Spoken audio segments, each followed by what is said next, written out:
तो टॉपिक है human health and disease. अच्छा, हेल्थ का मतलब क्या बताया गया है? हेल्थ का मतलब state of body and mind, यानी कि तन और मन का संतुलित होना, यही कहलाता है क्या? हेल्थ। और यहाँ क्या होगा? बैलेंस होता है कुछ ह्यूमर्स। ह्यूमर क्या होता है? बॉडी के लिक्विड को ह्यूमर कहा गया है। आपने सुना होगा जैसे पित्त, वात, वायु, कफ, है ना, ये सारे तो क्या होते हैं? तो ये अगर संतुलित रहेंगे तो हम लोग सही से काम कर पाएंगे।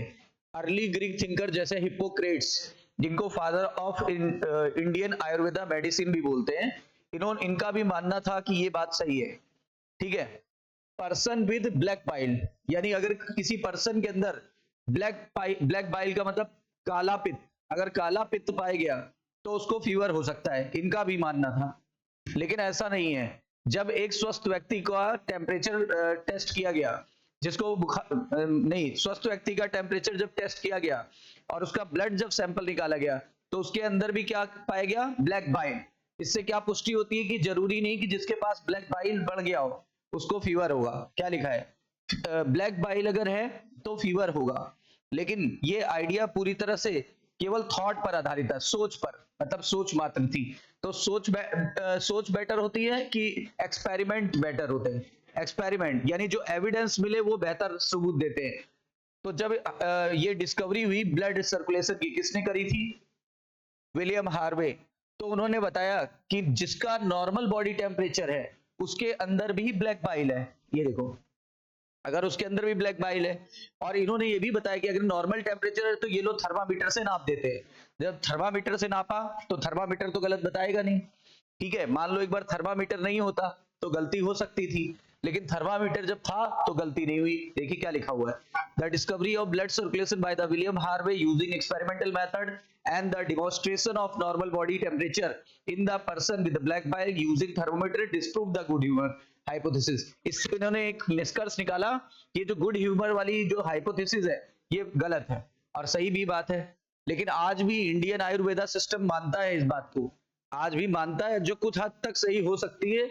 लेकिन इंडियन जो कहते हैं ना, हमारा जो इंग्लिश मेडिसिन है, अंग्रेजी, वो नहीं मानती है। Later years biology states that, बाद के सालों में ये पता चला कि जो माइंड है influences through the nervous system, यानी माइंड जो है वो इन्फ्लुएंस होता है नर्वस सिस्टम और एंडोक्राइन सिस्टम से। तो नर्वस सिस्टम और एंडोक्राइन सिस्टम से, और जब माइंड संतुलित रहेगा तो हमारी इम्यून सिस्टम भी संतुलित होगी। ये डॉक्टर हमेशा कहते हैं कि आप सही हो जाओगे, सही हो जाओगे, आखिरी दम तक कहते हैं आप सही हो जाओगे।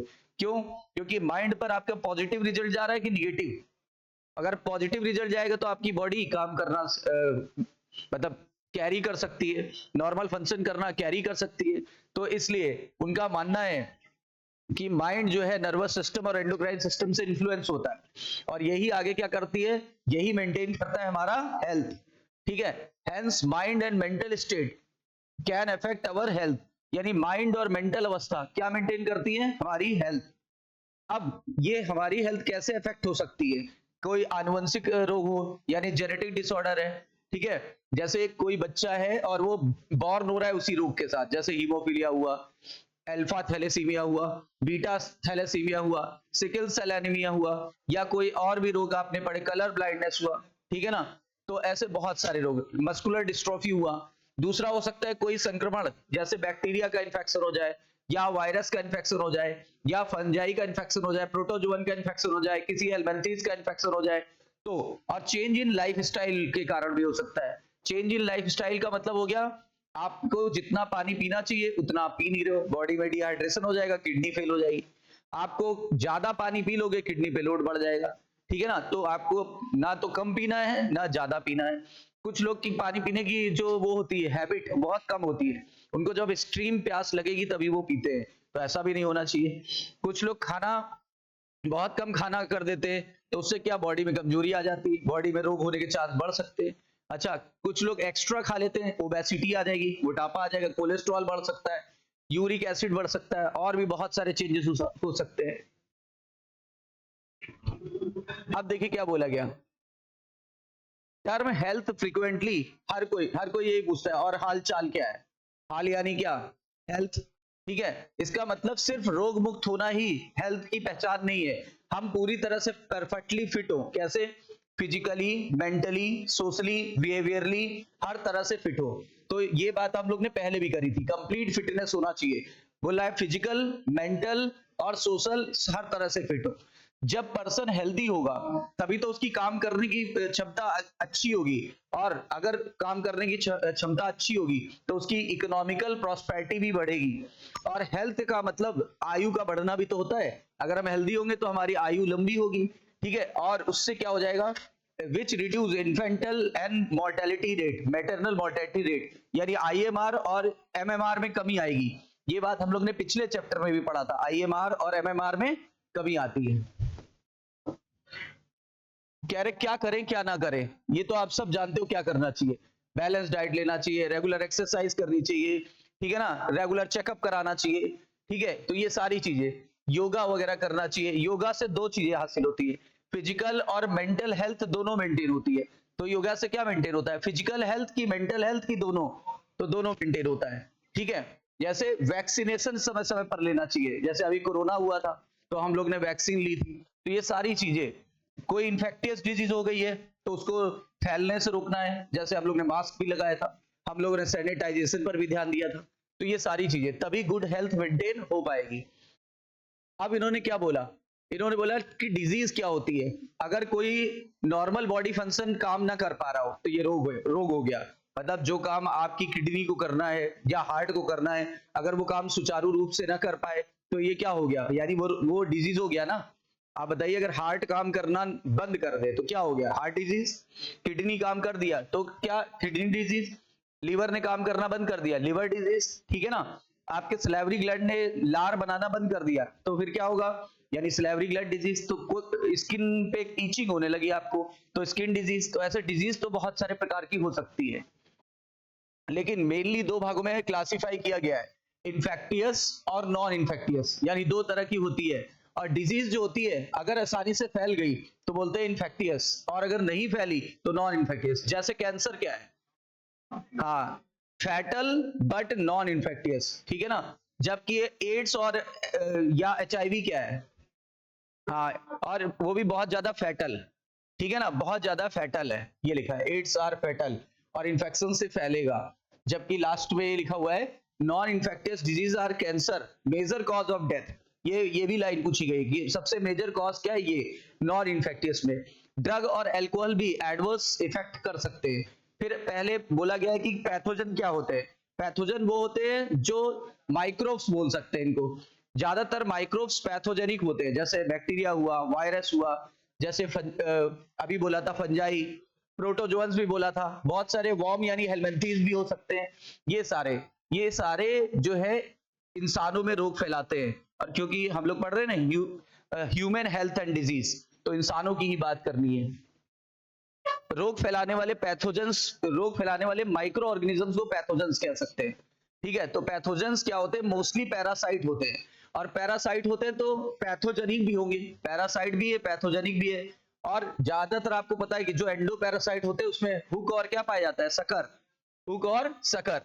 और क्या लिखा हुआ है, ये या तो हमारे शरीर के ऊपर रहेंगे या तो अंदर रहेंगे, ठीक है ना, और मल्टीप्लाई करते रहते हैं और हमारी वाइटल एक्टिविटी को इफेक्ट करते रहते हैं, यानी हमारी जो नॉर्मल फिजियोलॉजिकल एक्टिविटी है उसको ये क्या करेंगे, इफेक्ट करते रहते हैं। और रिजल्ट ये होता है कि हमारे अंदर मार्फोलॉजिकल बदलाव आएंगे, हमारे अंदर फंक्शनल बदलाव आएंगे, और हो सकता है ये चीजें डैमेज हो जाए। यानी क्या, अगर मान लो कोई कोरोना जो था उसमें हमें बाहर से बदलाव नहीं आ रहे थे, मार्फोलॉजिकल बदलाव नहीं आ रहे थे, लेकिन हमारे अंदर कैसे बदलाव आ रहे थे, फंक्शनल चेंज आ रहे थे, लंग्स काम करना बंद कर देता था, फिर लंग्स की जब हम एक्सरे कराते थे तो हमको पता चल जाता था इतना डैमेज हो गया, जब उसकी हम लोग वो सीटी स्कैन या एमआरआई कराते थे तो और ज्यादा पता लग जाता था कि कितना डैमेज हो गया है। पैथोजेंस क्या होते हैं, हमारे अंदर रहने के लिए अनुकूलित होते हैं, यानी हमारे एसिड इनका कुछ नहीं बिगाड़ पाते, हमारे अंदर अगर कहीं बेस निकल रहा है तो कुछ नहीं बिगाड़ पाएंगे। इवन आपके आंसू में और आपके लार के अंदर क्या है, लाइसोजाइम, और lysozyme anti bacterial property show करता है। और आपको पता है बावजूद इसके कि एंटी बैक्टीरियल प्रॉपर्टी के बावजूद भी क्या हमको बैक्टीरियल इन्फेक्शन नहीं होते हैं, ठीक है ना। वो इसलिए हो सकता है कि खाना कंटामिनेटेड हो सकता है कि हमारा जो पानी कंटामिनेटेड है, हो सकता है कि हमने हैंड वॉश सही से नहीं किया, या नेल में कोई पैथोजेंस रह गया, ठीक है ना, या जिस स्पून से आपने खाया उसके अंदर कोई भी पैथोजन रह गया। तो कह रहा है ये हमारे लो से लो पीएच पर और ये रजिस्ट कर जाते हैं, हमारे एंजाइम इनका कुछ नहीं बिगाड़ पाते। A few representative members from different group of pathogenic organism discuss hair, यानी कुछ को यहाँ डिस्कस किया जा रहा है और कुछ का ये भी बताया जाएगा कैसे बचेंगे। तो आपको याद होगा मॉस्किटो नेट लगाते हैं, ठीक है ना, तेल का छिड़काव करते हैं पानी के ऊपर, और आपने देखा होगा उसके अलावा क्या एंड वो विंडोज पे मैश लगाएंगे, और भी बहुत सारे काम अभी करेंगे, इसमें है सारे। सबसे पहला बैक्टीरियल रोग इन्होंने बताया है साल्मोनेला टाइफी।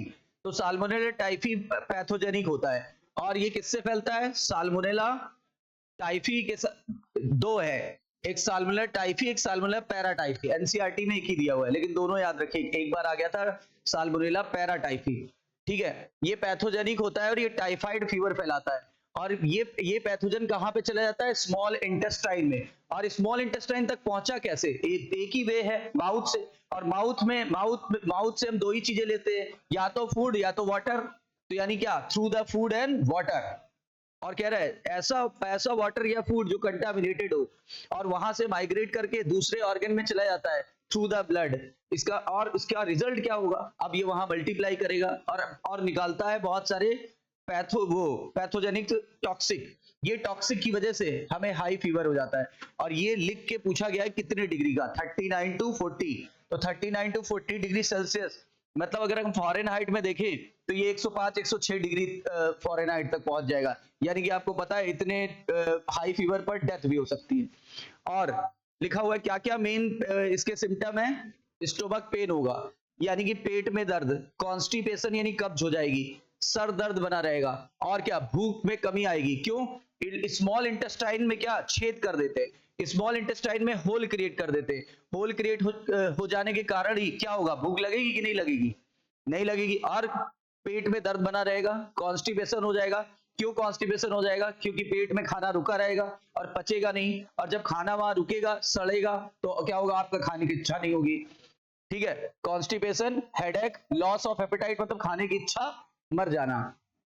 और कुछ कॉमन सिम्टम्स ये थे, और ये लिखा हुआ है देखिए लास्ट में, इंटेस्टाइनल परफोरेशन, और डेथ भी हो सकती है सीवियर केस में।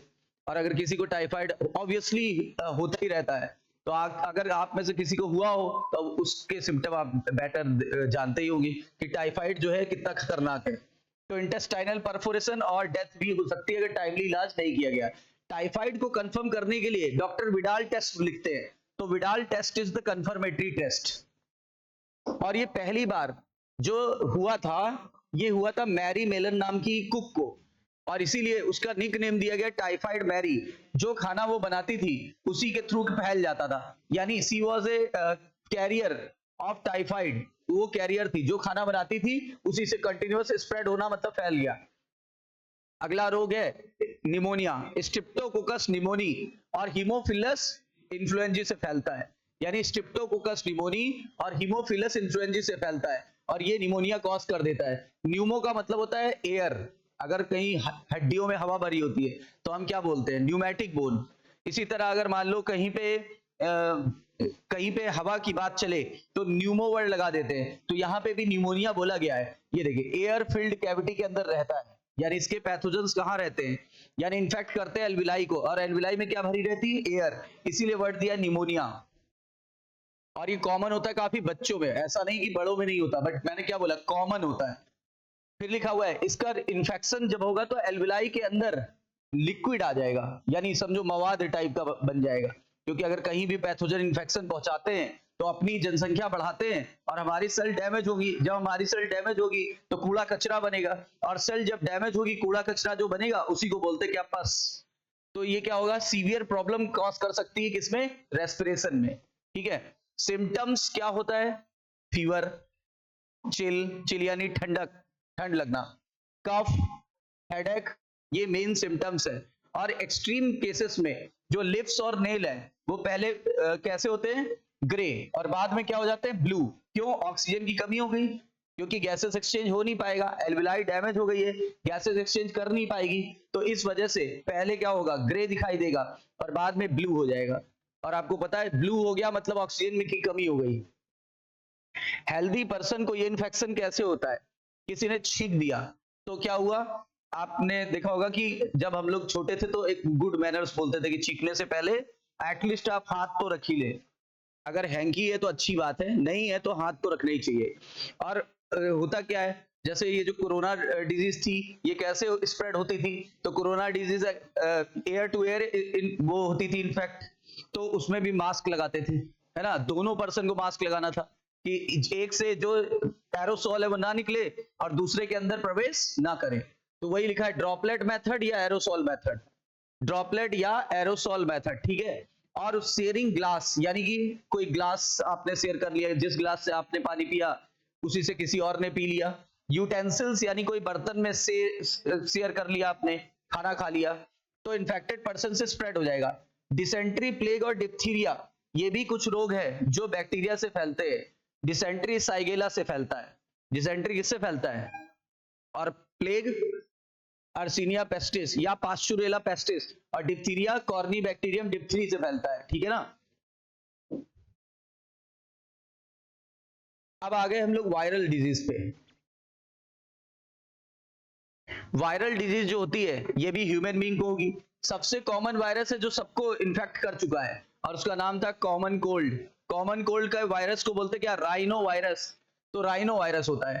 तो ग्रुप ऑफ वायरस जो है वो है राइनो वायरस, लिखा है राइनो वायरस ग्रुप का नाम है, और लिखा है मोस्ट इन्फेक्टियस ह्यूमन एलिमेंट का मतलब होता है डिजीज कॉजिंग। ये कॉमन कोल्ड यानी ये ग्रुप है राइनो वायरस, ये कॉमन कोल्ड ही कॉज करता है। They infect the nose and respiratory passage, और ये लाइन कई बार पूछी गई। देखो वहां पे लंग्स इफेक्ट हो रहा था निमोनिया में, और कॉमन कोल्ड में कभी लंग्स इफेक्ट नहीं होता है, क्लियर। कॉमन कोल्ड के क्या लक्षण है, नेजल कंजेशन यानी नाक का जाम होना, नेजल डिस्चार्ज, सोर थ्रोट गले में खराश आ जाना, आवाज में भारीपन आ जाना, ठीक है, कफ एंड हेडेक और थकावट होना, ये मेन सिम्टम्स है ये, क्योंकि ये सब लोगों को हो चुका है। और ये 3 से 7 दिन पर वैसे तो अपने आप खत्म हो जाता है, लेकिन अगर ना खत्म हो, जैसे 3 से ज्यादा दिन होता है, तो हम लोग को क्या सलाह दी जाती है, आप डॉक्टर के पास जाके टेस्ट कराएं। तो डॉक्टर टेस्ट लिखते हैं, हो सकता है कोई इंफेक्शन हो, आजकल तो वायरल और बैक्टीरियल इंफेक्शन कॉमन है फीवर के दौरान। फिर क्या बोला गया, ये भी कैसे स्प्रेड होता है, वही स्नीजिंग से, अगर किसी पर्सन ने स्नीज कर दिया तो एक व्यक्ति से दूसरे व्यक्ति को चला जाएगा, या कंटामिनेटेड ऑब्जेक्ट से, यानी पेन किसी ने यूज किया जिसको जुकाम है, वही पेन दूसरे ने यूज किया उसको स्प्रेड हो जाएगा। बुक्स यूज करने से, cups, door knob, computer keyboard और माउस, सेम ऐसे ही देखिए वायरस जो होते हैं सेम इसी मेथड से फैलते हैं। जैसे हम लोग ने एक वायरस पढ़ा था ना, या पढ़ा नहीं, जिसको फेस किया हम लोगों ने, कोरोना, उसके लिए भी हम बोलते थे डोर को सैनिटाइज करिए, डोर नॉब को सैनिटाइज करिए, बुक्स कंप्यूटर जो शेयर कर रहा है उसको ना शेयर करिए, मतलब माउस को शेयर मत करिए, तो ये सारी सेम चीजें हैं। अब आई डिजीज कौन सी, मलेरिया। मलेरिया किससे होता है, प्लाज्मोडियम से, लेकिन मलेरिया फैलता कैसे है, malaria is caused by Plasmodium, और मलेरिया इज स्प्रेड बाई, हाँ, तो फीमेल एनोफ्लीज, मॉस्किटो में भी फीमेल एनोफ्लीज। तो 2 अलग अलग क्वेश्चन पूछे जाते हैं, मलेरिया इज कॉज्ड बाई पूछा तो प्लाज्मोडियम बताया गया, और मलेरिया इज स्प्रेड बाई तो बताएंगे आप फीमेल एनोफ्लीज, ठीक है, या फिर फीमेल मॉस्किटो। अच्छा, प्लाज्मोडियम जो है वो उसकी 4 प्रजाति होती है, लेकिन भारत में 3 ही पाई जाती है। कौन सी एब्सेंट होती है, ओवेल, ओवेल एब्सेंट होती है। तो 3 प्रजाति है, वाइवेक्स और मलेरिया और फेल्सीपैरम। सबसे खतरनाक कौन सी है, फेल्सीपैरम, सबसे खतरनाक है फेल्सीपैरम। और जो चीज खतरनाक होती है उसको हम मैलिग्नेंट बोलते हैं, क्या बोलते हैं, मैलिग्नेंट, तो ये मैलिग्नेंसी कॉज करती है, लिखा है मैलिग्नेंट मलेरिया यानी खतरनाक, और मोस्ट सीरियस है, और इवन इससे डेथ हो जाती है, और इससे सेरिब्रल मलेरिया भी होता है। और प्लाज्मोडियम की जो लाइफ साइकिल है उसको ऐसे समझिए इस फिगर से, जब भी किसी फीमेल ने किसी इंसान को कहीं भी काटा तो उसके लार से हमारे अंदर आ जाता है क्या, स्पोर्स, और स्पोर्स के कारण ही हम लोग ने इसकी क्लास का नाम लिया था स्पोरोजोआ। याद है स्पोरोजोआ? अरे प्रोटोजोअन्स में पढ़ा था। स्पोरोजोअन्स, सीलिएट्स, फ्लैजिलेट्स और अमीबॉइड, याद आया? तो इसीलिए इसके अंदर स्पोर बनते हैं, तो नाम पड़ा क्या? स्पोरोजोअन्स इनको बोलते हैं। तो ये स्पोर हमारे अंदर आ गए, ये स्पोर जो होते हैं सिकल शेप होते हैं। अब ये हमारे अंदर आए और हमारे लिए इन्फेक्टिव स्टेज बन गए, और चूंकि ये हल्के से मोटाइल होते हैं तो इसको स्पोरोजोइट्स कहते हैं। क्लास का नाम था स्पोरोजोआ और इनका नाम है ये जो आए हैं स्पोरोजोइट्स। अब ये स्पोरोजोइट्स हमारे ब्लड से होते हुए कहां पहुंच गए? लिवर में, और लिवर को उसने इन्फेक्ट कर दिया। जब लिवर की सारी सेल इन्फेक्ट हो जाती है तो अब वो क्या करती है? हमारे आरबीसी को इन्फेक्ट करती है। जब हमारे आरबीसी को इन्फेक्ट करती है तो देखो आरबीसी भी डैमेज होगा। जब आरबीसी डैमेज होगा तो फिर क्या हो? ये आरबीसी डैमेज हुआ, लिवर सेल पहले डैमेज हो गई। क्या लिखा हुआ है? Parasite reproduce asexually in liver cell and इससे सेल बस्ट हो गई। बस्ट हो गई तो वो ब्लड में आ गया, ब्लड में आया तो आरबीसी को इन्फेक्ट किया। आरबीसी का शेप बाई कॉन्केव और राउंडेड होता है और जिसका डायमीटर होता है 7 माइक्रोमीटर, याद आया? तो अब ये उसके अंदर प्रवेश किया, प्रवेश करने के बाद फिर से मल्टीप्लाई किया, मल्टीप्लाई करेगा, बस्ट होगा, बस्ट होगा तो फिर ये बाहर आएगा। अब जो चीज बाहर आती है उसको बोलते हैं गेमिटोसाइट। क्या बोलते हैं? गेमिटोसाइट। तो पहले क्या बोल रहे थे? Infective stage to the human being sporozoite, और infective stage to the mosquito gametocyte. लेकिन गैमेटोसाइट का डेवलपमेंट हमारे अंदर फीमेल और मेल गैमिट के रूप में नहीं होता। तो हम लोग में कौन सा वर्ड आएगा? ये सेक्सुअल की सेक्सुअल? हाँ, इनका डेवलपमेंट हम लोगों में नहीं होगा। ये क्या ये बता रहा है? एक फीमेल बनाएगा एक मेल बनाएगा, लेकिन हम लोगों में सेक्सुअल स्टेजेस अभी नहीं बनी है, वो आगे बनेंगी। अब देखिए जैसे ही गैमेटोसाइट्स चला गया, किसी फीमेल ने इंसान का ब्लड सक किया तो उसकी बॉडी में चला गया, बॉडी में गया कहाँ पे? गट में। गट में फर्टिलाइजेशन हो गया। क्यों? ये बन गया किसमें? एक बनेगा मेल बना लेगा एक फीमेल, और एन मिल करके 2n बना लेंगे, और यहां बन जाएगा जाइगोट, और जाइगोट में हो जाएगी मियोसिस, और मियोसिस के बाद फिर से एन अवस्था आ जाएगी। वो जो एन अवस्था होती है, ठीक है, वो यहां बनती है और उसी को स्पोरोजोइट्स कहते हैं, स्पोरोजोइट्स। तो बताइए फर्टिलाइजेशन कहां हुआ? गट में। गट न दिया हो तो इंटेस्टाइन बोलिएगा।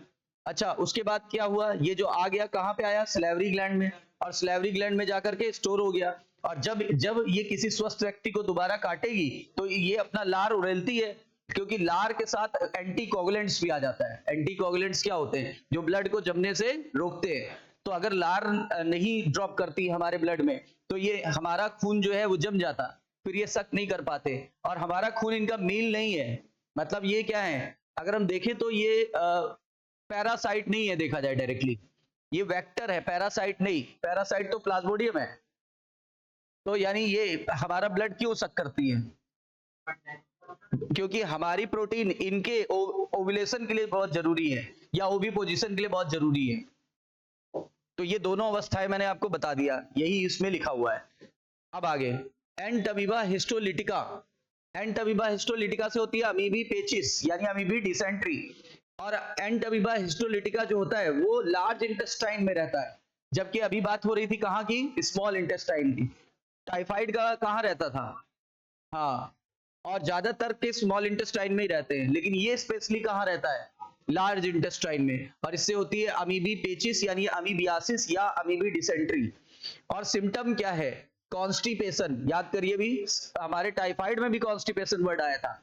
एब्डोमिनल पेन, यहाँ एब्डोमिनल पेन था, वहां स्टोमक पेन था, चेक करिए, है ना। फिर लिखा क्रैम्प्स, क्रैम्प्स वहां नहीं हुई थी। क्रैम्प्स का मतलब होता है मरोड़ होना। अच्छा, फिर स्टूल विद एक्सेस म्यूकस, यानी कि मल पदार्थ के साथ ज्यादा से ज्यादा म्यूकस का डिस्चार्ज होना। और ब्लड क्लॉट, क्योंकि ये नाम ही है इसका। एंटमीबा यानी वो तो उसका जीनस हो गया। हिस्टोलिटिका स्पीसीज है।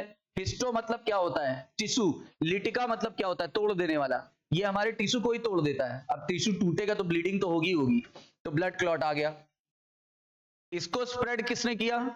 हाउस फ्लाई का साइंटिफिक नेम मस्का डोमेस्टिका, फैमिली मस्किडी, याद है ना। डिप्टेरा, है ना, इंसेक्टा, आर्थ्रोपोडा। तो ये कैसे स्प्रेड होता है? ये होता है faeces of infected person to the food. यानी देखा होगा जब कोई इन्फेक्टेड पर्सन का फीकल मटेरियल होता है तो क्या होता है? उस पर मक्खी बैठती है, और जब कोई पर्सन खाना खा रहा होता है तो उसके खाने को कंटामिनेट कर देती है। इसीलिए तो बोला गया आप बोलते नहीं है कि ओपन में वो फ्रेश नहीं होना चाहिए, क्योंकि ओपन एरिया में क्या होता है, देखो, और गांव की डेंसिटी भी तो बहुत कम है ना, लेकिन अगर शहर के आसपास होता है तो क्या होता है, जैसे रेलवे ट्रैक बिल्कुल एकदम स्वच्छ हो जाता है ना, तो रेलवे ट्रैक के आसपास देखा होगा बहुत सारी मक्खियां फिर भी आती हैं, और रेलवे से आप जा रहे हो और मक्खी अंदर ना आए, ऐसा हो सकता है, हो ही जाएगा। और अगर मक्खी आ रही है, आप कुछ खा रहे हो, उड़ा उड़ा दोगे, लेकिन जब तक उड़ाया तब तक तो कंटामिनेशन हो गया ना, है ना। अब एस्केरिस, एस्केरिस कॉमन राउंडवॉर्म है, और एस्केरिस कॉमन राउंडवॉर्म है, और फाइलेरिया वॉर्म किसको बोलते हैं, वुचेरेरिया, वुचेरेरिया को बोलते हैं। और ये दोनों हेलमेंथीज है, हमने पढ़ा था एसके हेलमेंथीज या राउंड वॉर्म, ठीक है, और ये पैथोजेनिक है इंसानों के लिए, ये तो बात बोलनी नहीं क्योंकि हम ह्यूमन डिजीज ही पढ़ रहे हैं। एस्केरियासिस जो होता है, इसमें क्या होता है, इंटेस्टाइनल पैरासाइट है, ये भी इंटेस्टाइन में रहता है, और इससे रोग जो होता है एस्केरियासिस, जैसे उससे अमीबियासिस, इससे एस्केरियासिस, जैसे टीनिया से टीनियासिस, फैसियोला से फैसियोलियासिस, ठीक है। इसमें इंटरनल ब्लीडिंग होगी, ये वर्ड एक बहुत स्ट्राइकिंग है, इंटरनल ब्लीडिंग, ये वर्ड अभी तक कहीं नहीं आया था, और क्रैम्प्स वर्ड आता है अमीबियासिस में, इंटरनल ब्लीडिंग वर्ड आया यहाँ पे, स्पेसिफिक है काफी। मस्कुलर पेन भी अभी नहीं आया, देखो स्टोमक पेन था तो आपका साल्मोनेला यानी टाइफाइड, और अगर एब्डोमिनल पेन था तो आपका वो एंटअमीबा, और अगर मस्कुलर पेन हो गया साथ में तो ये क्या आएगा, तो अमीबियासिस हो जाएगा, और फीवर इसमें भी आएगा, और anaemia and blockage of intestinal passage, ये और कहीं नहीं आया था, एनीमिया और इंटेस्टाइन ब्लॉक जरूर हो जाएगी, क्योंकि पैथोजन इतने ज्यादा बन जाते हैं कि जो लूमेन होता है अंदर का उसको पूरा ब्लॉक कर देते हैं। एग जो होता है ये भी मल पदार्थ के साथ बाहर आ जाएंगे, और ये भी सॉइल को, वाटर को, प्लांट को, ये सब कंटामिनेट कर देते हैं, ठीक है ना। इससे क्या हो जाता है, water, vegetable, fruits etcetera contaminate हो जाती है, और जब कंटामिनेट हो जाएगी तो फिर व्यक्ति को स्प्रेड हो सकता है। कब, स्पेशली जो लोग सैलेड्स वगैरह खाते हैं, अब सैलेड्स में गाजर खाया, सही से वॉश नहीं किया, ठीक है ना, या फिर देखा होगा, तभी सही क्लीनिंग क्या होती है, हल्का छील लेना चाहिए, हल्का छील के पानी से रेगुलर वॉश कर देना चाहिए। कुछ लोग ऐसे ही करते हैं, मैंने देखा आंखों से ही, खेतों से निकाला, हल्का सा धोया एक दो मग से, और वहीं खाने लगे पत्तियों सहित, है ना, उससे इन्फेक्शन हो सकता है। नहीं जी, मैं ये नहीं कह रहा हूं कि खराब आदत है, मैं ये कह रहा हूं हो सकता है इन्फेक्शन, 90% नहीं होगा, 10% हो सकता है, लेकिन मैं तरीका बता रहा हूं कैसे फैलता है।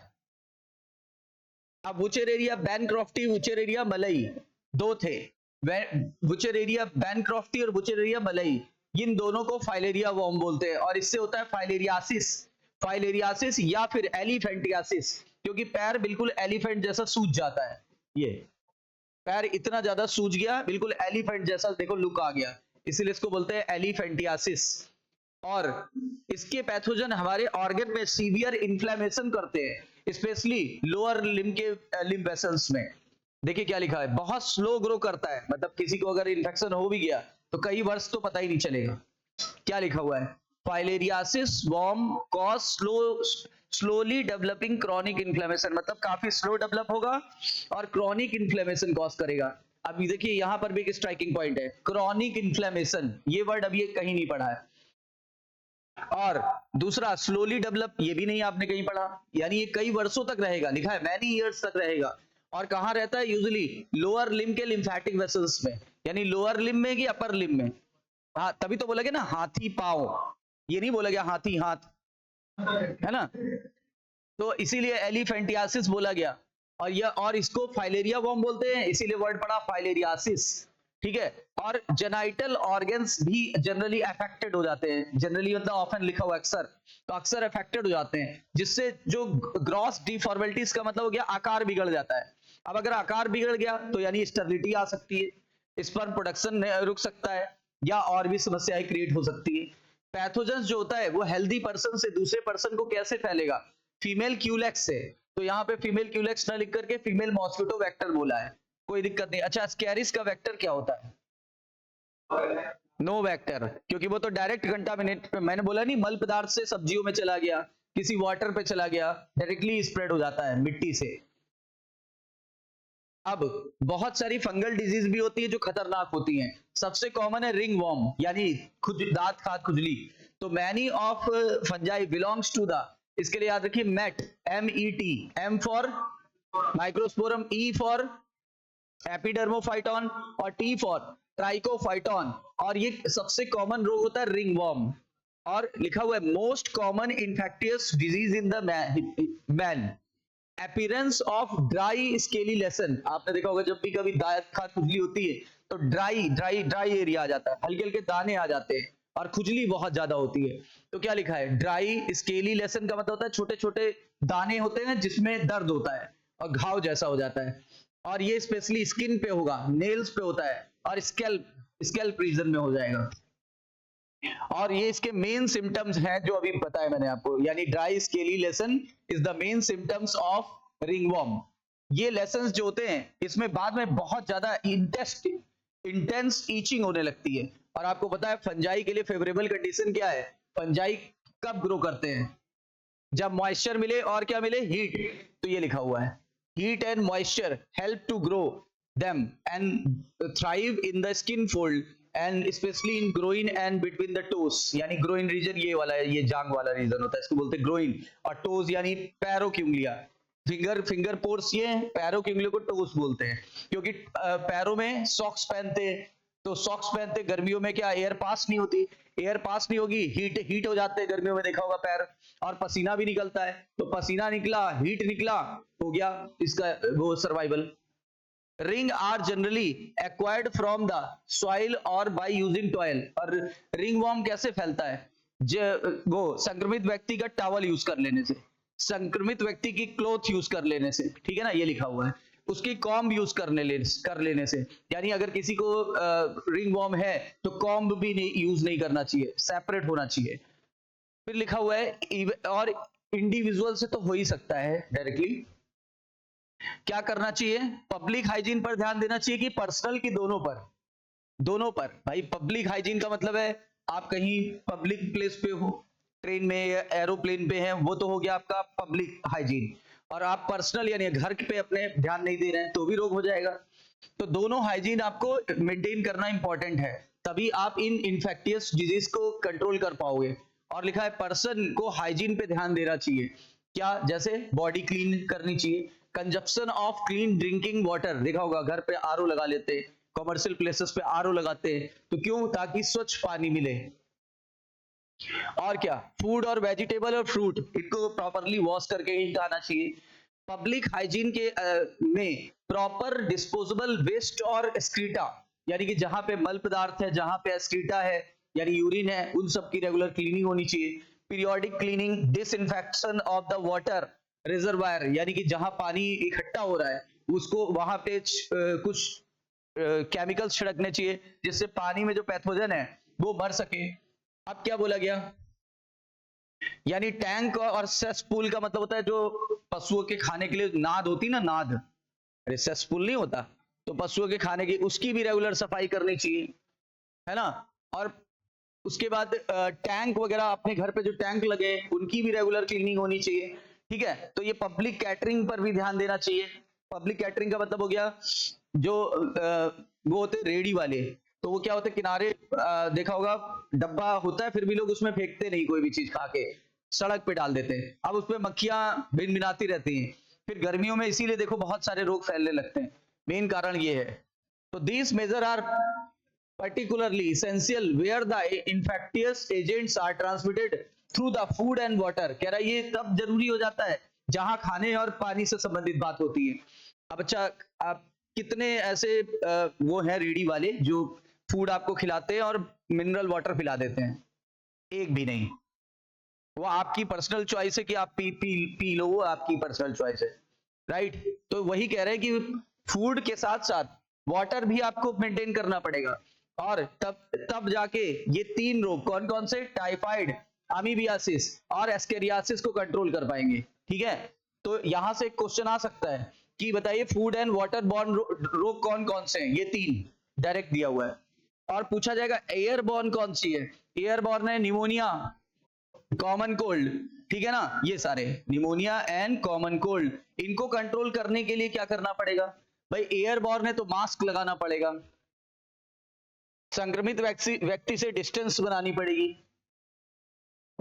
ये लिखा हुआ है, लिखा है संक्रमित व्यक्ति से हमको उसके संपर्क में आने से बचना चाहिए। तो ये सारी बातें हो गई। फिर क्या लिखा हुआ है, मलेरिया और फाइलेरियासिस, ये कैसे होता है, ये मैंने पहले ही बताया था, वेक्टर से होता है। तो वेक्टर को कंट्रोल करने के लिए पहले हम लोग ने बात की थी कि ब्रीडिंग प्लेस को रोकना चाहिए। ब्रीडिंग प्लेस कहाँ पे होते हैं, पानी में, रुके हुए पानी में, ठहरे हुए पानी में, या फिर आपने देखा होगा कूलर के अंदर, या फिर आपने देखा होगा कहीं पानी इकट्ठा सड़क पे हो गया बरसात के टाइम में, वहां हो गया, किसी गड्ढे के अंदर पानी इकट्ठा हो गया, तो इनसे हो जाएगा। या आपके छत पे कहीं पानी इकट्ठा हो गया और निकल नहीं पा रहा, ड्रेनेज नहीं सही है, या गमले में पानी इकट्ठा हो गया तो वहां पनप जाते हैं। तो this can be achieved by avoiding the stagnant water, बोलते पानी ठहरने ना दे, स्पेशली रेसिडेंशियल एरिया में रेगुलर क्लीनिंग होनी चाहिए, हाउस होल्ड कूलर्स की, और मॉस्किटो नेट्स का प्रयोग करें, और कुछ फिश को हमें तालाबों में छोड़ देना चाहिए, और उस फिश का नाम पूछा जाता है, नाम है उसका गंबूसिया, कभी कभी गंबूसिया नहीं देता है तो रासबरी और वो मोली और गप्पी भी हो सकता है। वैसे ये चांस कम है पूछने के, लेकिन ऑप्शन में हो सकता है गंबूसिया ना हो।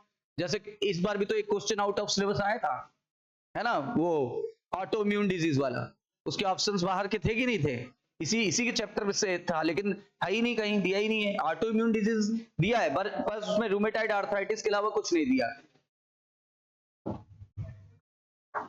And this can be achieved by avoiding the stagnant water, यानी स्टैग्नेंट वाटर को।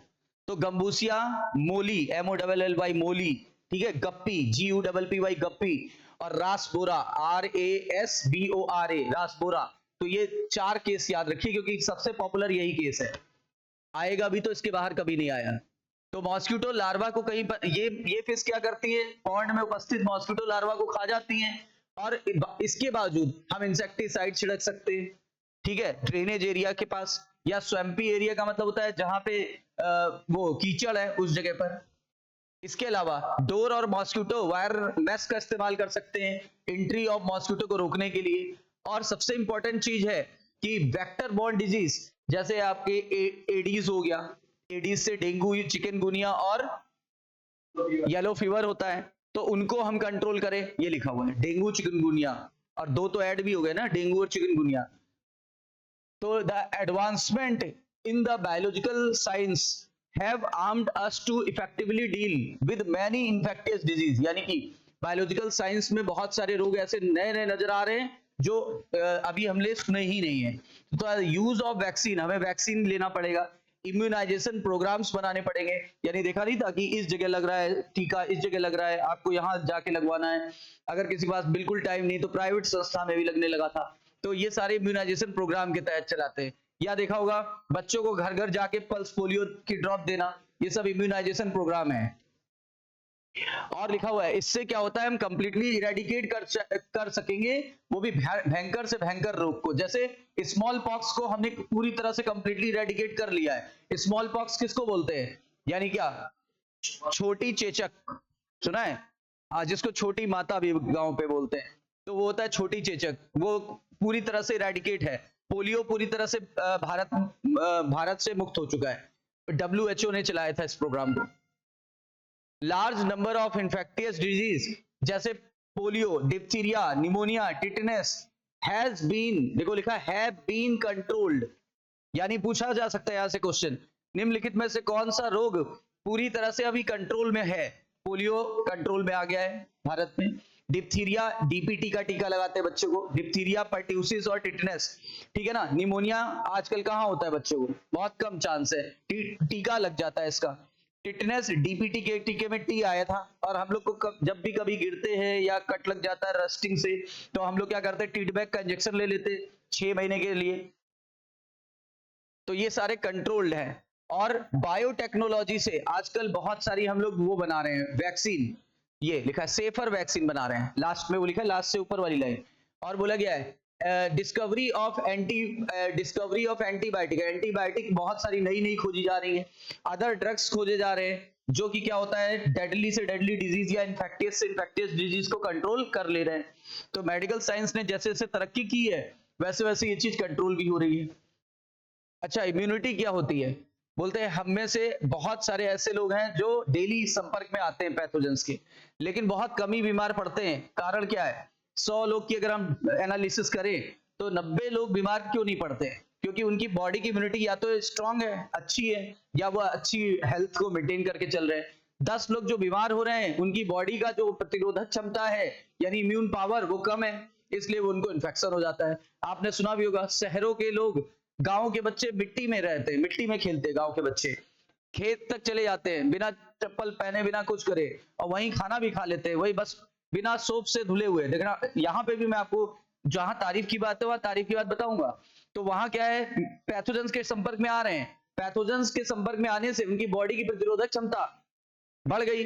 अब यहाँ क्या, शहरों में क्या है, बेड पे बच्चे खा रहे हैं, बेड पे पी रहे हैं, बेड पे डेली चादर चेंज हो रही है, इतने सोफेस्टिकेटेड लाइफ जी रहे हैं, हो क्या रहा है, ज्यादा बीमार, फिर भी अंदर ही अंदर बीमार पड़ जा रहे हैं। केवल स्कूल जाना है उसके उसके बावजूद भी बीमार पड़ जा रहे हैं, है ना। तो कहने का तात्पर्य क्या है, यही है लाइफ स्टाइल में चेंज होने की वजह से बीमारी।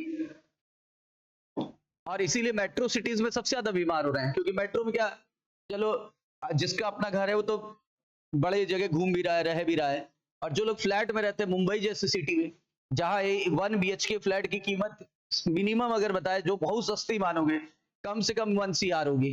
1 CR पे भी अच्छा नहीं मिलेगा, तो आपको स्लम एरिया के बगल में मिलेगा 1 CR में। तो वहां पे बच्चा क्या होगा, फ्लैट से निकलते ही नहीं, आजकल मोबाइल की लाइफ आ गई, तो अब आउटडोर गेम खेलते ही नहीं। इससे क्या हो रहा है, बच्चे की प्रतिरोधक क्षमता काफी कम हो रही है।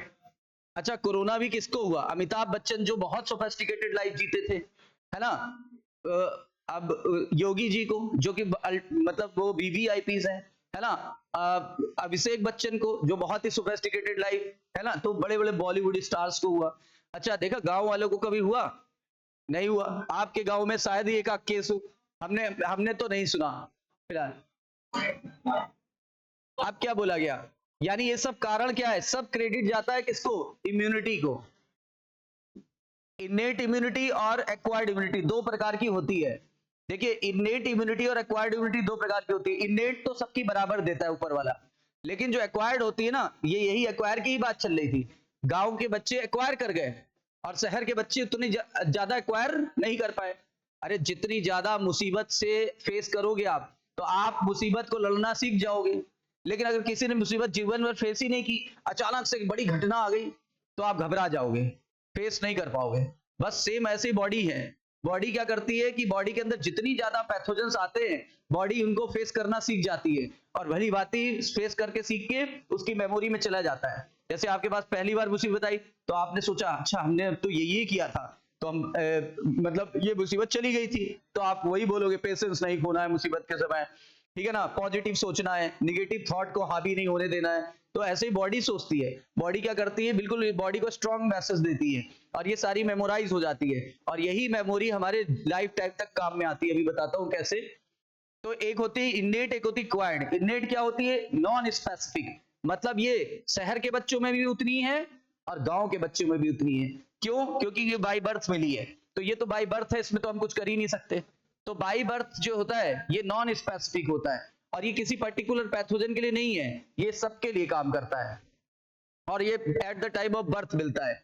और बोला गया इसमें ये मिलता है हमें बैरियर के रूप में, और ताकि पैथोजेंस को अंदर आने से रोका जा सके, या अंदर आ भी जाए तो भी उसे प्रिवेंट किया जा सके। पहला फिजिकल बैरियर। देखो 4 बैरियर हैं, P² C² याद रखिएगा। P से 2 P आ रहा है, तो एक P से फिजिकल, एक P से फिजियोलॉजिकल, और C से भी 2 C आएगा, तो एक होगा सेलुलर और एक होगा साइटोकाइन बैरियर।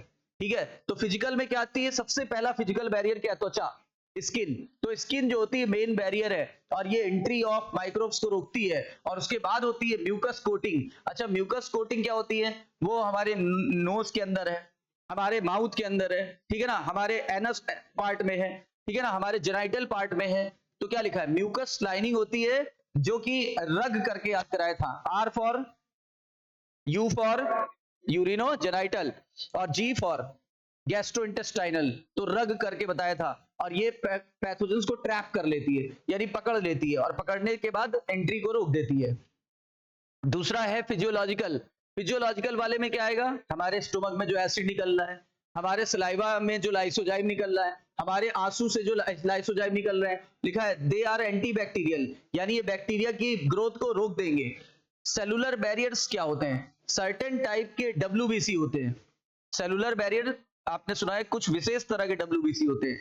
विशेष तरह के WBC जो होता है उनको ल्यूकोसाइट्स कहते हैं। और दूसरे होते हैं कौन से? PMNL। PMNL का पूरा नाम होता है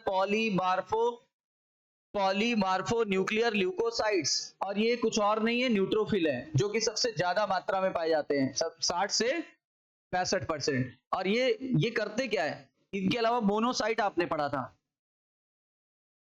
मोनोसाइट। फिर कह रहा है आपने लिम्फोसाइट्स का प्रकार पढ़ा था, तो उसमें नेचुरल किलर सेल आता है, उसी का प्रकार है। ये सारे ब्लड में होते हैं। और सबसे बड़े मोनोसाइट को क्या बुलाया था? हाँ, largest monocyte is known as macrophages cell. और ये सारी सेल एक ही काम करती है, एक सूत्री, क्या? पैथोजेंस को ढूंढा, उसको खाया और पचा लिया, ढूंढा, खाया और पचा लिया। इस प्रक्रिया को बोलते हैं फैगोसाइटोसिस। तो फैगोसाइटोसिस करती है और माइक्रोब्स को किल कर देती है या डिस्ट्रॉय कर देती है। साइटोकाइन बैरियर बड़ा यूनिक तरीके से काम करता है। ये जिस सेल को वायरस इंफेक्शन हो गया है, वो बगल वाली सेल को बचा लेती है। कैसे? जिस सेल में वायरस का इंफेक्शन हो गया है, वो सेल क्रिएट करती है क्या? इंटरफेरॉन। ये लिखा है, वो इंटरफेरॉन निकालती है। बताइए, वायरस इन्फेक्टेड सेल क्या डिस्चार्ज करती है? इंटरफेरॉन। और वो किस सेल को बचा लेता है? नॉन इन्फेक्टेड को। तो पूछा गया है यहां से क्वेश्चन, और यही है साइटोकाइन बैरियर। अच्छा, अब आई बात एक्वायर्ड की। एक्वायर्ड वो होता है जो गांव और के बच्चों में और शहर के बच्चों में अलग अलग हो जाता है। ठीक है, जो ज्यादा पैथोजेंस के संपर्क में आया उसकी स्ट्रांग हो जाएगी, और जो कम पैथोजेंस के संपर्क में आया उसकी वीक हो जाएगी। राइट? तो ये लिखा हुआ है। मैंने अभी बताया था कि मेमोरी पर बेस्ड होता है सारा खेल। किस पर है? मेमोरी पर। अच्छा, जरा सोचो, आप अभी बात कर रहे थे कि अगर गांव के बच्चे ज्यादा संपर्क में रहे मिट्टी के, तो मिट्टी में ही तो माइक्रोब्स होते हैं, उनकी बॉडी में ऑब्वियसली आए होंगे, तो वो क्या, उनकी बॉडी लड़ी होगी, तो ये सारा मेमोरी में स्टोर हो गया। अब जब वो मान लो कभी नेचुरल फॉर्म में पैथोजन आ गया, ठीक है, तो उसे तुरंत पहचान लिया जाएगा और उसे किल कर दिया जाएगा वहीं पे। तो किस पर आधारित है? मेमोरी पर। हमारी बॉडी मेमोरी में रख लेती है डाटा को, हमारी बॉडी में मेमोरी डेवलप हो जाती है, जो T और B लिम्फोसाइट द्वारा ही क्रिएट की जाती है, और इससे बॉडी लड़ना सीख जाती है। इसीलिए बोलते हैं एक्वायर्ड। देखो, जैसे अगर मान लो मुझे कभी स्मॉल पॉक्स का इन्फेक्शन हुआ हो जिंदगी में, तो मुझे दोबारा कभी स्मॉल पॉक्स नहीं हो सकता। क्यों? क्योंकि मेरी बॉडी में मेमोरी में स्टोर हो गया कि इसको तो स्मॉल पॉक्स का इन्फेक्शन हो गया है, इसका पैथोजन तो इस आकार का दिखाई पड़ता है, और इस पैथोजन को मारने के लिए हमें इतने सैनिकों की जरूरत पड़ेगी या आर्मीज की जरूरत पड़ेगी, उतने ही हमारी बॉडी बना लेगी, तो मुझे दोबारा कभी वो रोग नहीं होगा, है ना? अच्छा, आपने छोटी सी बात फिर बोले, हम कोरोना की बात क्यों करते हैं? आपके लिए रिसेंट है, हमारे लिए रिसेंट है। जो पेशेंट रिकवर करके आते थे उनका प्लाज्मा ले लेते थे, नहीं?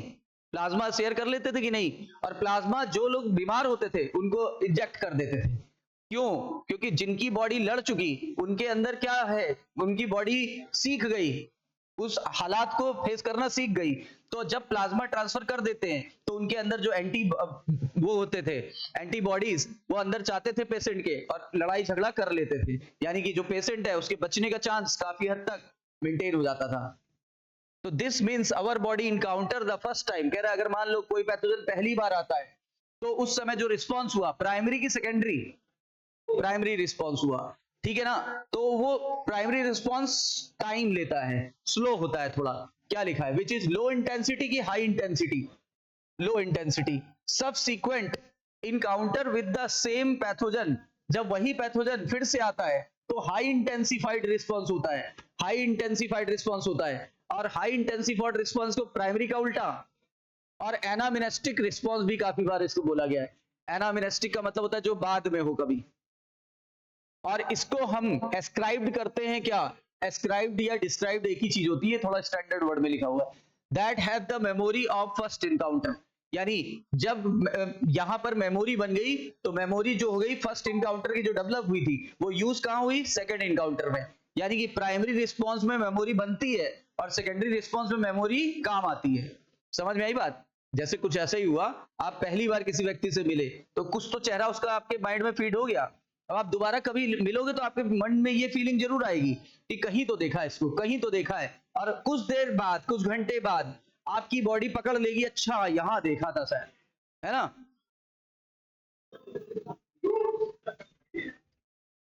अब इन्होंने बोला चाहे प्राइमरी रिस्पॉन्स हो या सेकेंडरी रिस्पॉन्स है, ये कैरी किया जाता है with the help of two special types of lymphocyte, यानी दो स्पेशल टाइप के लिम्फोसाइट्स होते हैं। अभी मैंने बोला था बी और टी। जो बी होती है वो आर्मी ऑफ प्रोटीन तैयार करती है, ये वर्ड भी मैंने अभी यूज किया था, आर्मी ऑफ प्रोटीन, जो पैथोजन के खिलाफ ब्लड में बनती है और वहीं पे लड़ाई करती है। आप देखो जब ब्लड में आ जाए वर्ड तो ह्यूमर की बात करने लगेंगे, इसलिए इसको बोलते हैं एचएमआई। बताइए बी लिम्फोसाइट क्या कंट्रोल करता है? एचएमआई का पूरा नाम ट्यूमोरल मेडिएटेड इम्यूनिटी। अच्छा, इसी का दूसरा नाम है एएमआई। एएमआई क्यों बोलते हैं? क्योंकि ये क्या बनाता है? एंटीबॉडी। क्या बनाएगा? एंटीबॉडी। ठीक है, इसीलिए इसको एंटीबॉडी मेडिएटेड इम्यूनिटी भी कहते हैं। अच्छा, ये देखो लिखा भी है, ये जो आर्मी ऑफ प्रोटीन थी उसी को क्या बोलते हैं? एंटीबॉडी। और एंटीबॉडी उल्टे वाई के आकार का बगल में बना हुआ है, इसमें दो चेनें दिखाई गई हैं, दो हैवी दो लाइट, और आपस में कौन से बॉन्ड से? डाइसल्फाइड ब्रिज से जुड़ा हुआ है। ठीक है, ये लिखा हुआ है, ये फिगर है, आया हुआ फिगर है, वाई के आकार का होता है।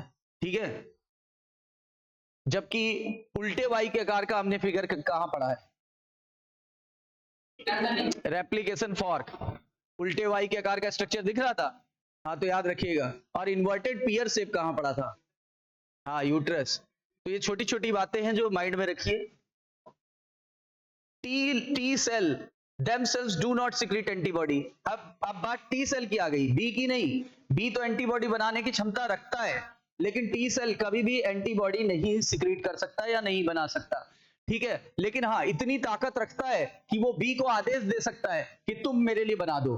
मेरी बात समझिए, क्या बोला गया है? बोला गया कि बी सेल तो एंटीबॉडी बना सकती है, इसीलिए मैंने उसको एचएमआई या एएमआई कहा था, लेकिन टी सेल ऐसी कोई पावर नहीं रखती है।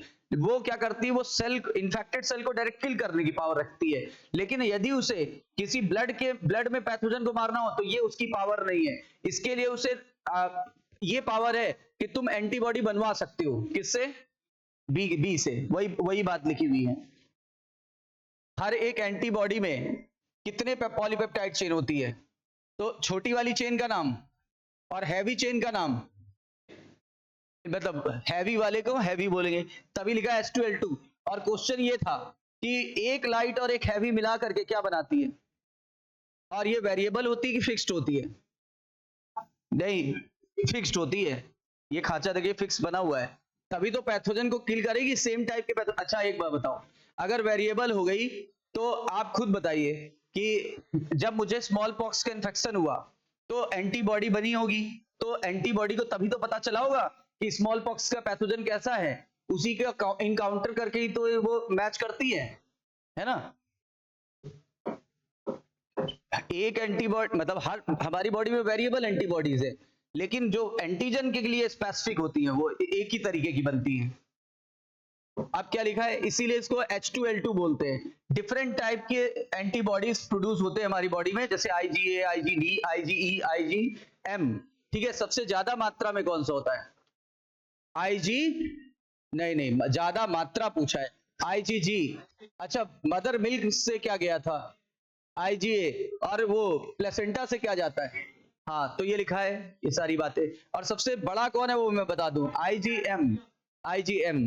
और एंटीबॉडी का कार्टून का मतलब उसका फिगर दिया हुआ है, because antibodies are found in blood. और ब्लड वाले के लिए हमने क्या वर्ड यूज किया था? दो टाइप की एक्वायर्ड इम्यूनिटी होती है, एक को बोल दिया है HMI या AMI। ये देखो AMI यहां से पता चला। अच्छा, दूसरी जो होती है जो टी लिम्फोसाइट कंट्रोल कर रही थी उसको CMI कहते हैं, क्योंकि ये सेल को ही किल कर देती है, जिस सेल के अंदर पैथोजन गया उस सेल को ही किल कर देती है। वेरी ऑफन जो कुछ ऑर्गन होते हैं, जैसे हमारी हार्ट हुआ, आई हुआ, लिवर हुआ, किडनी हुआ, अगर ये फेल हो जाता है तो एकमात्र सोल्यूशन क्या है? ट्रांसप्लांटेशन, यानी किडनी को ट्रांसप्लांट कराएंगे, या लिवर ट्रांसप्लांट, या फिर आई ट्रांसप्लांट करते हैं। जैसे कोई मर गया, उसने अपनी आंखें डोनेट कर दी, अपना आंखें डोनेट कर दी, तो किसी की आंखें नहीं, उसको डोनेट कर दी तो उसको ऑपरेट करके लगानी तो पड़ेगी। अब देखो, अगर आंखें मैच नहीं करी तो रिजेक्ट हो जाएगी, और बड़ा ऑपरेशन का खर्चा भी आया और रिजेक्ट भी हो गई। ऐसा ना हो इसके लिए क्या कर लेते, डोनर और एक्सेप्टर की पहले से ही क्या करा लेते, मैचिंग करा लेते, टिश्यू मैचिंग। टिश्यू मैचिंग अगर 50% के करीब है, टिश्यू मैच कर रहा है, तो इतनी दवाएं देकर के कंट्रोल कर लिया जाता है। लेकिन अगर मैच ही ना करे तो फिर रिजेक्ट हो जाएगा। इसीलिए हर किसी को टिश्यू डोनेट भी नहीं किया जा सकता है। Only remedy is the patient to live as a normal life. तभी एकमात्र सोल्यूशन है कि ट्रांसप्लांटेशन कराएं। इसके लिए तलाश होगी सूटेबल डोनर की। और क्या होता है, what is the organ that can be taken from just anybody. कौन सा ऐसा ऑर्गन है जो कैन नॉट बी, क्यों किसी से भी नहीं लिया जा सकता है। और मैं एक और क्वेश्चन पूछ रहा हूं, एक अपवाद है जो लिया जा सकता है बिना टेस्ट किए, कॉर्निया। कॉर्निया ट्रांसप्लांटेशन के लिए कुछ टेस्ट की जरूरत नहीं पड़ती, क्योंकि कॉर्निया में ब्लड ही नहीं होता है, ब्लड वेसल ही नहीं होता, तो इम्यूनिटी काम ही नहीं कर पाती। लेकिन बाकियों के लिए आपको मैचिंग करनी पड़ेगी।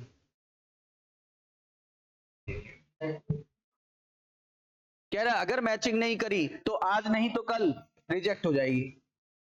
इसीलिए हमें मैचिंग करानी पड़ेगी, टिश्यू मैचिंग। और हमें ब्लड ग्रुप की भी मैच करानी पड़ेगी। टिश्यू मैचिंग की ब्लड ग्रुप मैचिंग की, दोनों। उधर लिखा है टिश्यू मैचिंग भी, ब्लड ग्रुप मैचिंग भी, दोनों कराना पड़ेगा। और तब जाके ऑर्गन ट्रांसप्लांटेशन सक्सेसफुल हो पाएगा।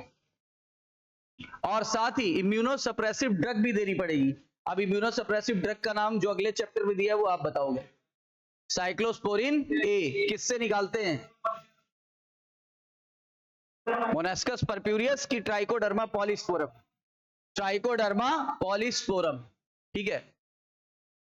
और ऐसा कौन सा वो है, तो यहां ये दिया हुआ ऐसी कौन सी चीज है जो सेल्फ और नॉन सेल्फ को पहचानती है, सीएमआई, यानी टी सेल की बी सेल।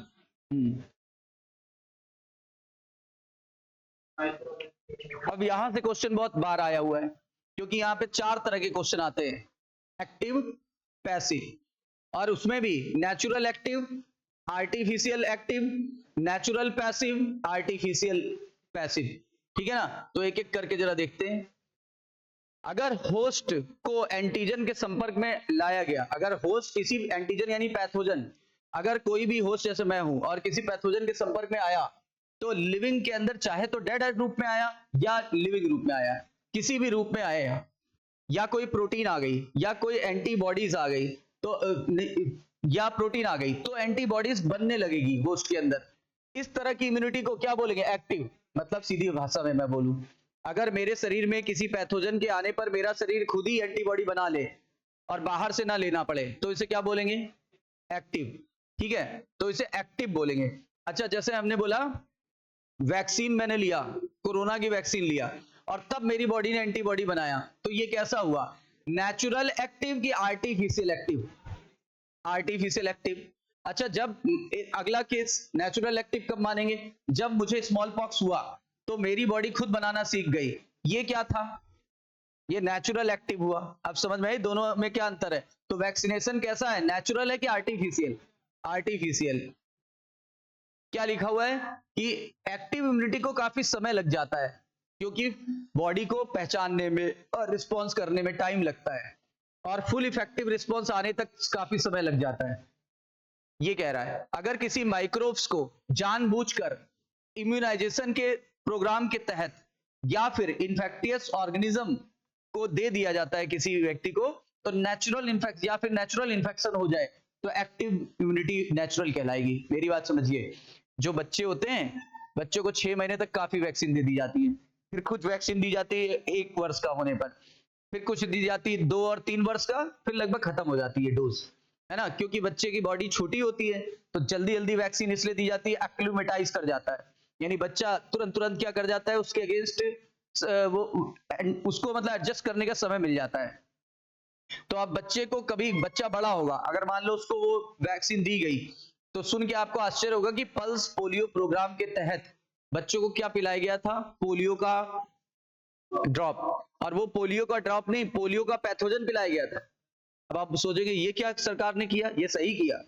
क्यों, जो पैथोजन था उसको हम लोग देखते थे कि फ्रीज वाले कंपार्टमेंट में रखते थे, यानी क्या, थर्माकोल का वो लेते थे लोग, और उसके अंदर लो टेम्परेचर पे मेंटेन किया जाता था। क्यों, क्योंकि वो पैथोजन था, इनएक्टिव कर दिया जाता था लो टेम्परेचर पर, और वो डेड था, देखा जाए तो डेड था। और लो टेम्परेचर पर उसको रखा जाता था। कभी कभी कुछ डेड नहीं इस्तेमाल करते, वीक इस्तेमाल करते, तो वो हम लोग ने क्या किया, वीक वाला इस्तेमाल किया। जब बच्चे को पिलाया तो वो वीक था, अंदर गया, अंदर हो सकता है कि वो स्ट्रांग ना हो जाए, इसीलिए उसको लो टेम्परेचर पे पिलाया। अब बच्चे की बॉडी को क्या पता लग गया, बच्चे की बॉडी को पता लग गया कि कोई दुश्मन अंदर आ गया। अब बच्चे की बॉडी ने उसे दुश्मन समझ के क्या बनाना चालू कर दिया, हाँ एंटीबॉडी बनाना चालू कर दिया, या तो सीएमआई और एचएमआई दोनों करना चालू कर दिया। अब ये सारी घटनाएं बच्चे के अंदर मेमोरी सेल बन गई और ये बच्चे के आजीवन स्टोर रहेगी। हाँ लेकिन ट्रांसफरेबल नहीं होती। कौन सी ट्रांसफरेबल थी, इनेट। कौन सी ट्रांसफरेबल कभी नहीं होती, एक्वायर्ड। मतलब अगर अगर आपने कोई वैक्सीन ली है तो आपके बच्चों में नहीं जाएगी वो, समझ में आई ना बात, बच्चे को खुद लगवानी पड़ेगी। हाँ लेकिन आपसे बच्चे में क्या जाएगा, इनेट। बोलिए सही है कि नहीं है। तो ये क्वेश्चन आ सकता है, कौन सी ट्रांसफर नहीं होती, हाँ एक्वायर्ड। तो ये मैंने जो अभी केस बताया नेचुरल था कि आर्टिफिशियल, अगर वैक्सीन के द्वारा दिया गया तो आर्टिफिशियल, और अगर बच्चे की बॉडी के बच्चे में इत्तेफाक से स्मॉल पॉक्स का पैथोजन आ गया होता और उसकी बॉडी खुद लड़ लेती, उसको बुखार आता, उसको स्मॉल पॉक्स के दाने निकल आते और फिर उसको डॉक्टर ने सही किया होता तो क्या होता, हाँ तो उसकी बॉडी खुद ही बना ली ना, फिर एंटीबॉडी लड़ के झगड़ के वीक होकर के फीवर में रह के खुद बना ली, तो उसको बोलते हैं फिर नेचुरल। अब देखिए क्या बोला है, अब कह रहा है कि मान लो किसी को बनी बनाई एंटीबॉडी, अगर शरीर नहीं बना पाता तो बनी बनाई एंटीबॉडी देंगे और जान बचा लेंगे अपनी, ठीक है। तो क्या बोला गया, अगर रेडीमेड एंटीबॉडी डायरेक्टली गिवन कर दी जाए, किसको, किसी बॉडी में, तो किसी पैथोजन के खिलाफ अगर दी गई तो वो होगी पैसिव इम्यूनिटी। मतलब अगर शरीर ने खुद नहीं बनाया तो, और शरीर ने खुद बना लिया तो एक्टिव। तो अगर शरीर ने खुद नहीं बनाया तो कहां से लाएंगे, लेबोरेटरी में इंजेक्शन बनाए जाते हैं, उस इंजेक्शन को पैक कर दिया जाता है और पैक करने के बाद फिर मार्केट में बेच दिया जाता है। तो डॉक्टर जब लिखते हैं कोई मेडिसिन, जैसे मान लो टिटनेस का इंजेक्शन है, अब टिटनेस का इंजेक्शन जो है वो लेबोरेटरी में बनाया गया और मार्केट में अवेलेबल है, तो आप उसको क्या करते हो, लेके आते हो, वो रेडीमेड एंटीबॉडी है। अब रेडीमेड एंटीबॉडी करते क्या है डॉक्टर, उन्होंने तोड़ा उसको और आपको इंजेक्ट कर दिया। अब रेडीमेड एंटीबॉडी आपके अंदर चली गई तो जो टिटनेस का पैथोजन था भी वो किल हो गया। हाँ लेकिन उसकी एक लिमिट है कि अप टू 6 मंथ तक ही काम करती है ना, प्रॉपर जो है 6 मंथ तक ही काम करती है। लेकिन अगर डीपीटी का टीका लगा होता, डिप्थीरिया, पर्ट्यूसिस और टिटनेस बचपन में, तो शायद आपको लाइफ टाइम तक नहीं लेनी पड़ती। जिन लोगों को परमानेंट वैक्सीनेशन हो जाता है उनको लाइफ टाइम तक नहीं लेनी पड़ती। तो ये पैसिव इम्यूनिटी हुई। अच्छा कह रहा है मदर मिल्क की बात को सोचे, मदर मिल्क में मम्मी ने आईजीए बनाया लेकिन बच्चे में मिल्क द्वारा चला गया। अब आप बताइए क्या बच्चे ने स्वयं बनाया तो एक्टिव हुआ कि पैसिव हुआ, आर्टिफिशियल हुआ कि नेचुरल, हाँ नेचुरल, क्योंकि मम्मी ने नेचुरली बनाया, मम्मी कोई लेबोरेटरी थोड़ा ना है ना। और फर्स्ट मदर मिल्क किस कलर का होता है और उसे बोलते क्या है, और आपको पता है ये स्ट्रांगली रिकमेंड किया जाता है by the doctors in initial few days, ये लिखा हुआ है इनिशियल डेज ऑफ लैक्टेशन में निकलता है, आईजीए होता है और ये मम्मी से बच्चे में चला जाता है। और कह रहा है फिटस में भी कुछ चला जाता है। देखो अब की बार चाइल्ड नहीं बोल रहा है, अब की बार फिटस बोल रहा है। फिटस मतलब पैदा होने से पहले, और फिटस में जाता है जो, उसके बारे में नाम नहीं लिखा और ये जरूर बता रहा है कि प्लेसेंटा द्वारा गया, वो है आईजीजी, ठीक है। ये कुछ पैसिव इम्यूनिटी के एग्जांपल थे, देखो दोनों पैसिव इम्यूनिटी के एग्जांपल बता दिए इन्होंने। सांप के काट लेने पर हम लोग रेडीमेड एंटीवेनोम लेते हैं, वो क्या घोड़ों के अंदर बनाई जाती है, क्योंकि आपको पता होगा घोड़े को अगर सांप काट भी ले तो घोड़े मरते नहीं है, क्योंकि उनकी प्रतिरोधक क्षमता हमारी प्रतिरोधक क्षमता से काफी स्ट्रांग है ना। और इसलिए बोलते हैं, जब पावर की बात आती तो हम लोग उस पावर को लिखते हैं हॉर्स पावर, अश्वशक्ति नहीं बोलते हैं हॉर्स पावर, क्योंकि हॉर्स पावर क्यों बोलते, मैन पावर क्यों नहीं बोलते, कारण ये है क्योंकि हॉर्स की पावर वास्तव में इंसानों की पावर से अच्छी है, चाहे मैकेनिकल पावर की बात कर लें या हम लोग किसी पावर इम्यूनिटी की बात कर लें। अब क्या बोला गया, प्रिंसिपल ऑफ इम्यूनाइजेशन और vaccination is based on the property of memory, यानी प्रिंसिपल ऑफ वैक्सीनेशन या इम्यूनाइजेशन ये किस पर बेस्ड था, अभी ऊपर पढ़ा था मेमोरी। और किसकी मेमोरी पर? इम्यून सिस्टम की। अब यहां से क्वेश्चन गड़बड़ कर सकता है, immunity memory of immune system की memory of nervous system? Memory of immune system, nervous system की मेमोरी तो अलग हो गई। अब क्या बोल रहे हैं? In vaccination preparation of antigenic protein, यानी हम ऐसी प्रोटीन बनाते हैं जो इनएक्टिवेटेड हो। देखो अभी बोल रहा था मैं, या तो इनएक्टिवेटेड हो या तो कमजोर है। कमजोर, मैंने स्ट्रांग नहीं बोला था, मैंने बोला था वीक। इन्हीं को वैक्सीन कहते हैं। और ये बॉडी के अंदर इंट्रोड्यूस कर दी जाती है, या तो ओरली या तो इंजेक्टिवली। जैसे पल्स पोलियो वाली कौन सी थी? हाँ, और कोरोना वाली कैसी थी? इंजेक्टिवली थी। तो कुछ जिसकी जैसी विधि हो उसको वैसे यूज कर लेते हैं। एंटीबॉडीज अब आपके शरीर के अंदर बनने लगी, और एंटीजन के खिलाफ उसने पैथोजेनिक एजेंट को क्या कर दिया? बिल्कुल ऐसे किल कर दिया जैसे एक्चुअल इंफेक्शन हो रहा है। Vaccine also generate memory. देखो वैक्सीन भी मेमोरी पैदा करती है। और कौन सी मेमोरी सेल? बी और टी। और ये तुरंत पैथोजन को पहचान लेती कब? जब दोबारा कभी इंफेक्शन हुआ। मतलब क्या रहा है, जो बात अभी समझाया मैंने वही कह रहा है। आपको कोई वैक्सीन दी गई, जैसे कोरोना की मैंने ली, अब कोरोना की वैक्सीन मेरे अंदर गई, तो मेरे अंदर कोरोना के पैथोजन ही गए, वो भी वीक फॉर्म में या तो डेड फॉर्म में। अब मेरी बॉडी को लगा दुश्मन आ गया, मेरी बॉडी तुरंत एक्टिवेट हो गई। फीवर आता था, देखो लोगों को फीवर क्यों आता है? क्योंकि अब बॉडी में हलचल होने लगी, आपका इम्यून सिस्टम स्ट्रांगली काम करने लगा। अब आपका इम्यून सिस्टम बहुत स्ट्रांग हो गया, तो आपकी बॉडी में फीवर वगैरह आने लगे, रैसेस आ जाते थे स्किन पे। और किसी किसी को कोई सिम्टम नहीं होता था, जिसकी बॉडी ऑलरेडी बहुत स्ट्रांग है, इम्यूनिटी बड़ी स्ट्रांग है। अब बॉडी को क्या पता लगा कि दुश्मन आया, लेकिन था क्या? हमें पता था, हमारे ब्रेन को क्या पता था कि दोस्त है। लेकिन हमारी बॉडी को क्या लगा कि दुश्मन आया। बॉडी ने उसको किल करने के लिए भरसक प्रयास किए, और 2-3 दिन फीवर रहा आपको, आप हो गए नॉर्मल। अच्छा, अब सही में कभी पैथोजन आ जाए और मेरे अंदर आ भी गया इत्तेफाक से कोरोना का पैथोजन, तो मेरा कुछ नहीं होगा। कारण ये है कि मेरी बॉडी में ऑलरेडी वैक्सीनेशन हो रखा है। मेरे अंदर जब पैथोजन आएगा तो मेरी बॉडी में ये मेमोरी स्टोर है कि नहीं है ना? तो मेरी बॉडी तुरंत उसके खिलाफ एक्शन लेने चालू कर देगी और उसको किल कर देगी। तो मैं कोरोना से प्रोटेक्ट हो गया। इसी तरह से वैक्सीन काम करती है।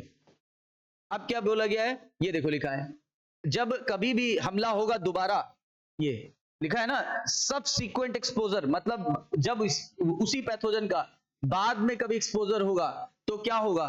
तो जब हमलावर के खिलाफ मैसिव प्रोडक्शन कर दिया जाएगा, यानी बहुत ज्यादा मात्रा में क्या बना दिया जाएगा? एंटीबॉडीज। तो बहुत ज्यादा मात्रा में एंटीबॉडीज बना दी जाएगी। अगर पर्सन इन्फेक्टेड है किसी भयंकर माइक्रोब से, तो क्विक रिस्पॉन्स की जरूरत होती है, जैसे टिटनेस। उस समय डायरेक्टली इंजेक्ट कर देंगे पहले से बनी बनाई एंटीबॉडी। ये अभी बात बता चुका हूं, पहले से रेडीमेड एंटीबॉडी बना के दे देंगे। तो ये कैसा हुआ? एक्टिव की पैसिव? हाँ, पैसिव। और कह रहा है, फिर याद दिला रहा है, जैसे सांप के काटने पर भी यही करेंगे, है ना? पहले से प्री फॉर्म्ड जो एंटीबॉडी है वो एंटीवेनोम के रूप में हम लेते हैं, वो भी दे देंगे। तो इसे क्या बोलेंगे? इसे पैसिव इम्यूनाइजेशन बोलेंगे। अब लेकिन यहीं पे मैंने आपसे फिर दो बातें बताई ना, कब आर्टिफिशियल कब नेचुरल। मम्मी से आया था तो नेचुरल पैसिव, और इस तरीके से टिटनेस वाला, स्नेक बाइट वाला, वो कैसा? Artificial. recombinant DNA technology has allowed the production of antigenic polypeptide, यानी आजकल आरडीएनए टेक्नोलॉजी द्वारा हम लोग क्या कर रहे हैं? विशेष तरीके से एंटीबॉडी बना रहे हैं। वो भी कहां पे? बैक्टीरिया में या ईस्ट में। बैक्टीरिया या ईस्ट के अंदर बना लेते हैं, ठीक है, और प्रोटीन के रूप में बना रहे हैं। ये वैक्सीन जो है ये लार्ज नंबर ऑफ प्रोडक्शन कर सकती है। देखो जब भी बात बायोटेक की आए या आरडीएनए टेक्नोलॉजी की आए, तो लार्ज स्केल प्रोडक्शन जरूर आएगा, क्योंकि आपको पता है बायोटेक का काम ही है लार्ज स्केल प्रोडक्शन करना। आपका जब बायो रिएक्टर की बात की गई तो 100 से 1000 लीटर प्रोडक्ट एक बार बनाने की बात की गई है, 1-2 लीटर नहीं। तो वैक्सीन लार्ज स्केल प्रोडक्शन कर सकती है, ये लिखा है लार्ज स्केल प्रोडक्शन, और ज्यादा से ज्यादा अवेलेबिलिटी आपको दे सकती है। हेपेटाइटिस बी की वैक्सीन जो है वो ईस्ट से प्राप्त की गई। बताइए हेपेटाइटिस बी की कहां से प्राप्त की गई? ईस्ट से। और अभी जो कोरोना की वैक्सीन थी वो भी बायोटेक से ही बनाई गई। नाम भी सुना होगा, भारत बायोटेक, है ना?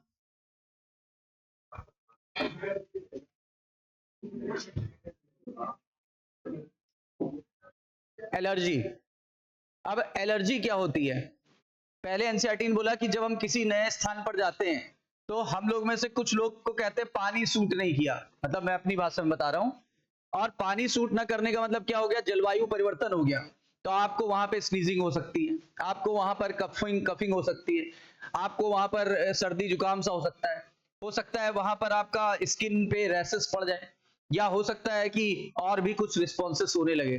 तो आप जब अपने घर वापस आते हैं तो आपके ये सारे रिस्पॉन्स जो थे वो डिसअपियर हो जाते हैं। इसका मतलब आप उस प्लेस पर किसी न किसी एलर्जिक सब्सटेंस के संपर्क में जरूर आए, और जब एलर्जिक सब्सटेंस के संपर्क में आते हैं तो हमारी बॉडी उसके लिए रिस्पॉन्स दिखाती है, इसी को बोलते हैं एलर्जी।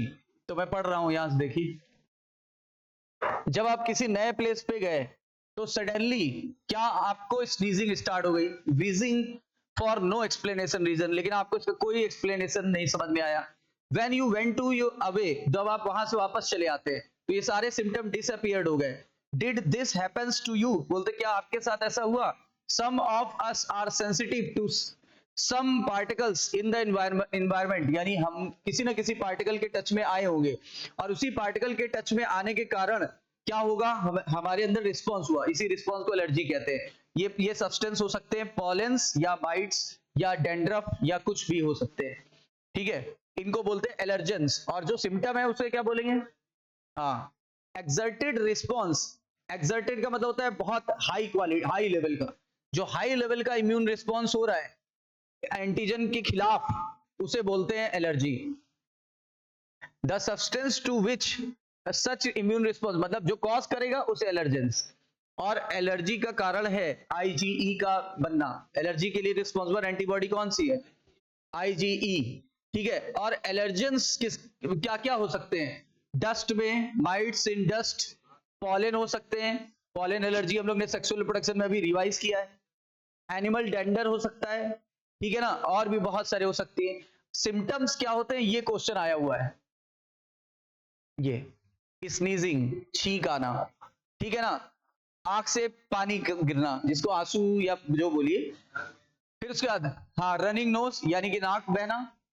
फिर डिफिकल्टी इन ब्रीदिंग, सांस लेने में कठिनाई होना, ठीक है? एलर्जी जो होता है उस समय कुछ केमिकल्स हैं जो जिम्मेदार होते हैं, और ये केमिकल कई बार पूछे गए हैं, और इनका नाम है हिस्टामिन और सीरोटोनिन। और हिस्टामिन और सीरोटोनिन है क्या? वैसो डायलेटर है कि कॉन्ट्रैक्टर? Vaso dilator. और ये कहां से निकलता है? हाँ, पेशेंट को एलर्जी चेक करने के लिए एलर्जेंस के संपर्क में लाना पड़ेगा। जैसे कुछ लोग की त्वचा बड़ी सेंसिटिव होती है, पिगमेंट के लिए एलर्जिक होती है, तो होली में क्या होता है, अगर कलर लगा दो, देखा होगा स्किन पे दाने आ जाते हैं, स्किन पे इचिंग सी होने लगती है, स्किन पे अनवांटेड रिस्पॉन्स दिखाई देने लगते हैं। इसका मतलब वो व्यक्ति एलर्जेंस के संपर्क में आया तो उसको क्या हो गया? कुछ रिस्पॉन्स दिखे कि नहीं दिखे? इसी को बोलते हैं क्या? एलर्जी। ये देखिए, स्मॉल डोज संपर्क में लाना ही पड़ेगा। ड्रग लाइक बोलते हैं क्या? वैसे तो इसका कोई इलाज नहीं है, लेकिन कुछ दवाएं टेम्परेरी हैं, इसीलिए मैंने याद करा था आस नहीं छोड़ना चाहिए। क्या बोला गया था? आस।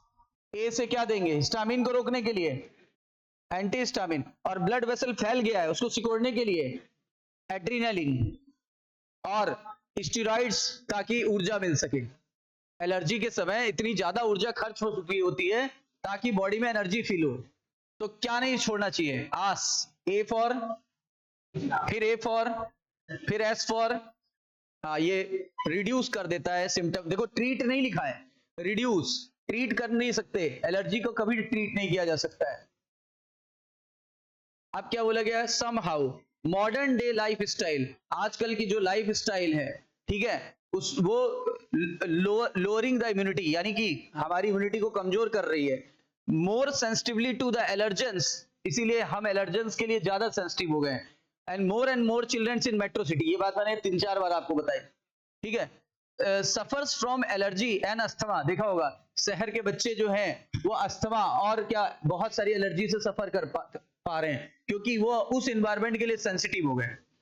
And this could be because of protected environment provided early in the life, बोल रहे हैं क्योंकि उनको इतनी सुरक्षा दे दी गई अर्लियर लाइफ में, जब उनको एक्सपोज। अब क्या आप में से ज्यादातर लोगों ने आउटडोर गेम्स खेले होंगे, है ना, इंक्लूडिंग मी, तो हम लोग की प्रतिरोधक क्षमता ज्यादा अच्छी होगी। लेकिन जो बच्चे आउटडोर गेम, आप अगली जनरेशन जो आ रही है, वो आउटडोर गेम तो खेलेगी ही नहीं, खेल ही नहीं रही है, खेलेगी नहीं, खेल ही नहीं रही है, तो उनकी प्रतिरोधक क्षमता आपकी प्रतिरोधक क्षमता से काफी कम हो जाएगी। ठीक है। कुछ क्वेश्चन करके देखते हैं।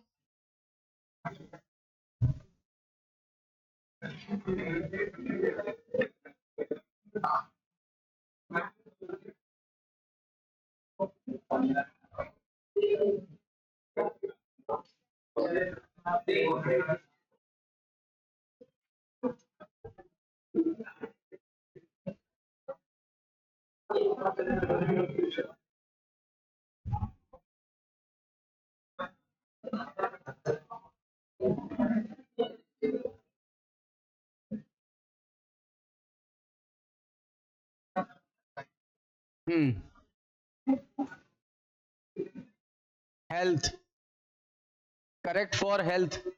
सेकंड, सेकंड सबसे बेटर है। ये बताइए, correctly matched with causative agent, correctly match बोल रहा है, तो सेकंड ऑप्शन होगा, मलेरिया प्लाज्मोडियम से मैच होता है। ये बताइए, match pair is correct, streptococcus pneumoniae infect the nose and respiratory passage, ये तो गलत हो गया। ठीक है, वो तो लंग्स को करती ना इफेक्ट। साल्मोनेला टाइफी, ये सही है, सेकंड सही है। टाइफाइड टेस्ट तो सीधे सीधे विडाल। ये बताइए, बैक्टीरियल इंफेक्शन से क्या क्या होगा? डिप्थीरिया होगा, और प्लेग होगा, और टाइफाइड होगा, यानी 1, 3 और 4, तो 1, 3 and 4। Pneumonia is an action of, तो pneumonia is the infection of a, यानी कि होना चाहिए इंफेक्शन ऑफ लंग्स, लंग्स हो जाएगा। और स्ट्रिप्टोकोकस निमोनी से होता है, और हीमोफिलस इन्फ्लुएंजा से हो सकता है, तो सीधे सीधे मैच हो रहा है।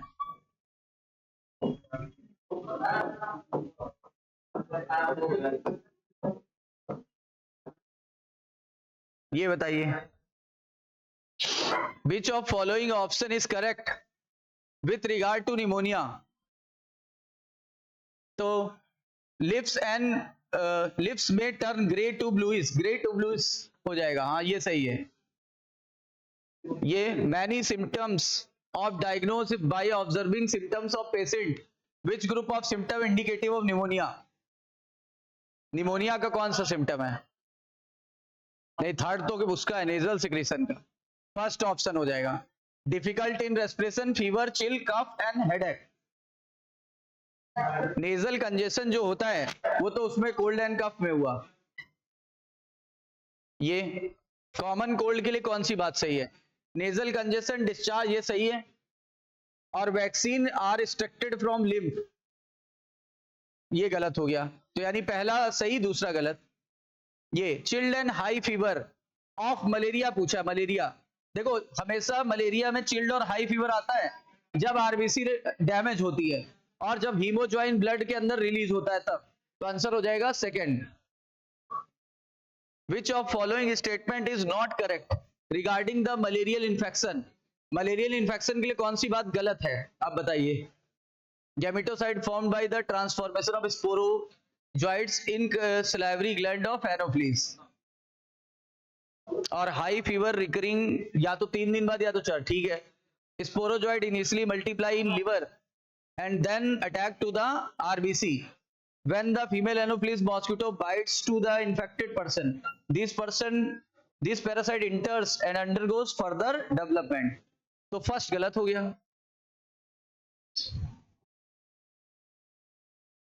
फर्टिलाइजेशन कहां हुआ था?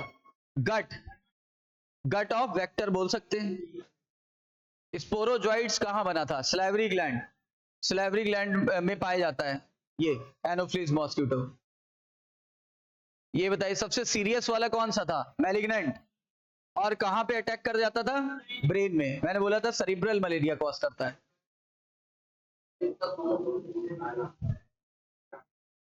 पूछा है कॉमन कोल्ड निमोनिया से डिफरेंट है किस मामले में? कॉमन कोल्ड डिफरेंट है पूछ रहा है ना। निमोनिया में एल्विलाई में इन्फेक्शन होता है, हाँ, जबकि कॉमन कोल्ड में इसमें होता है लेकिन लंग्स में नहीं होता। सही बात है। Incorrect statement with respect to infection of entamoeba histolytica, incorrect statement बोला है। ये थर्ड, लार्ज में रहता था, स्मॉल में नहीं रहता था। विच of following option is correct? Ascaris और वुचेरिया दोनों राउंड वॉर्म है, सही है। एस्केरिस से एस्केरियासिस, वुचेरिया से फाइलेरियासिस, ये भी सही है।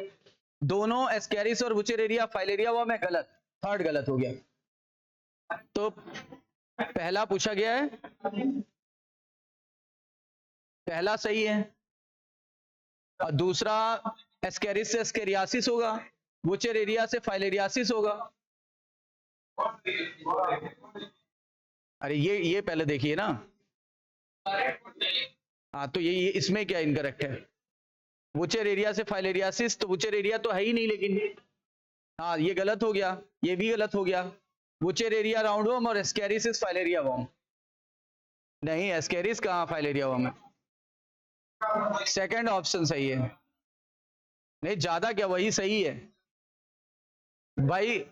एस्केरिस से जो है एस्केरियासिस और वुचेरिया से फाइलेरियासिस, और ये गलत इसलिए हो गया, वुचेरिया राउंड वॉर्म है और एस्केरिस इज फाइलेरिया वॉर्म, गलत। वुचेरिया है फाइलेरिया वॉर्म ना।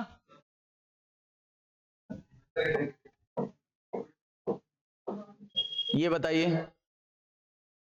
Correctly represent the symptom of ascariasis. Intestinal passage का ब्लॉकेज, ये सबसे सही सिम्टम है, ये correct.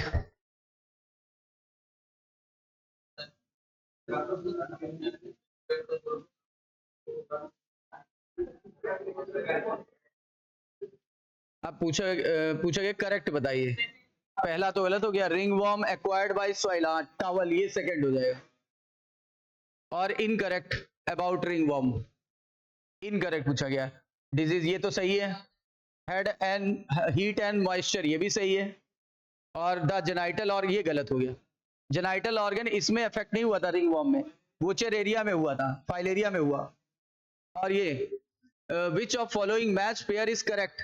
Filariasis transmitted through the food और pneumonia transmitted through the air. हाँ, तो सबसे सही है सेकंड, सेकंड हो गया। अब क्लास के बाद देखते रहिएगा।